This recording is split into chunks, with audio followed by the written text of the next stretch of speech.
Halo Cinemania, welcome back to my channel Saturday Story Club. Kembali lagi sama aku nih, Dahlia. Pada kali ini tuh aku mau mereview sebuah film yang dirilis di tahun 2025 ini. Yang suka sama genre action kayak aku, buat panggilan gabut di akhir pekan bisa nonton. Walaupun masih restandar sih. Mau tahu filmnya apa? Yuk, check it out aja. The room was completely black. Nama film itu adalah Back in Action, yang merupakan film dengan genre aksi komedi. Film ini disutradari oleh Seth Garden, yang ditulis oleh Brendan O'Brien. Film ini juga dibintangi oleh Jamie Foxx, Cameron Diaz, Andrew Scott, Jamie Demetriou, dan juga Kyle Chandler. Di awal film diperlihatkan sebuah misi yang dilakukan oleh sepasang kekasih, yaitu adalah agen CIA Notman dan juga tunangannya yang bernama Emily. Mereka itu diberikan sebuah misi oleh Chuck untuk mengambil sebuah kunci yang disebut sistem kontrol industri, sebuah perangkat yang bisa mengendalikan semua elektronik apapun. Mereka harus mendapatkannya dari agen Polandia yang sekarang itu berubah menjadi seorang teroris, Balthazar Gore. Setelah mendapatkan kunci tersebut, ternyata saat naik pesawat nih ada orang-orang bawahan Balthazar yang ingin merebut kunci tersebut. Dan terjadilah kecelakaan pesawat. Setelah mereka selamat dari kecelakaan tersebut, akhirnya Matt dan juga Emily memutuskan untuk berhenti aja sih menjadi agen CIA dan menutupi keberadaannya. Karena Emily yang sedang hamil, jadi mereka tuh memutuskan untuk membuat keluarga baru. Apakah perjalanan mereka itu akan lancar-lancar aja nih membentuk keluarga barunya? Back in Action. Kalau menurutku untuk action dilakukan oleh dua aktor utama, Matt dan juga Emily cukup lincah dan juga cukup memukau aja. Tapi alur cerita yang disajikan agak terburu-buru nih, sayang banget. Dan juga chemistry yang tidak didapatkan antara Emily dan juga Alice, terutama anaknya. Ada jurang pemisah di antara mereka, sehingga yang aku tangkep cuman dramanya aja atau percakapannya doang antara ibu dan anak. Tetapi sensasi feeling atau pengembangan karakter ibu dan anak itu kurang terjalin banget. Baik itu bertengkarnya ataupun udah akurnya.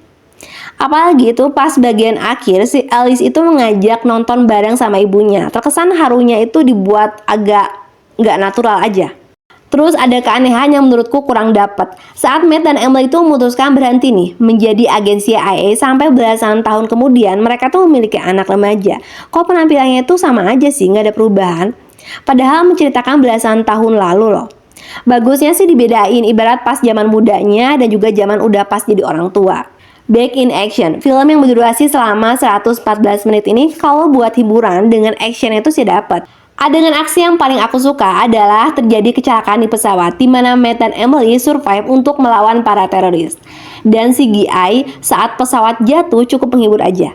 Di film ini menampilkan view yang cukup menarik dan berbeda-beda, jadi nggak jenuh ngelihatnya, dengan kualitas film yang bagus tentunya. Dan saatnya kita masuk ke tokoh. Jamie Foxx yang berperan sebagai Max merupakan aktor, komedian, dan penyanyi Amerika. Sebagai pemeran sentral dalam film ini, chemistry-nya itu udah terjalin dengan sang kekasih Emily, dan keduanya menampilkan aksi-aksi yang cukup menghibur. Karakternya di sini sebagai seorang ayah yang memberikan kebebasan kepada anaknya, dan juga sebagai suami yang periang terhadap keluarganya. Cameron Diaz yang berperan sebagai Emily yang merupakan aktris asal Amerika ini. Kalau tentang actionnya jangan ditanya, udah bagus sih. Tapi perannya itu sebagai seorang ibu yang menurutku masih hambar.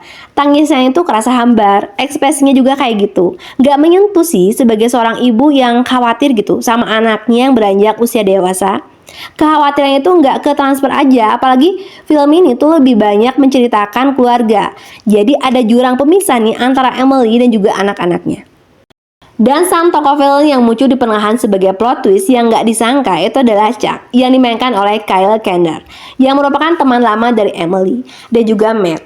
Nggak nyangka aja dia tuh jadi villain, walaupun nggak kelihatan garangnya juga.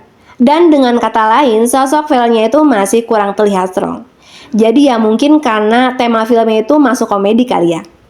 Cinemania bisa nonton film ini di Netflix ya. Rating IMDb-nya itu 5,9 dari 10. Rating Rotten Tomatoes-nya sayang itu dapat tomat busuk sih, 27% tomatometer. Dan audience score-nya itu adalah 58% dari 1000 rating. Rating pribadi aku 6 dari 10. Thanks for watching. See you next time.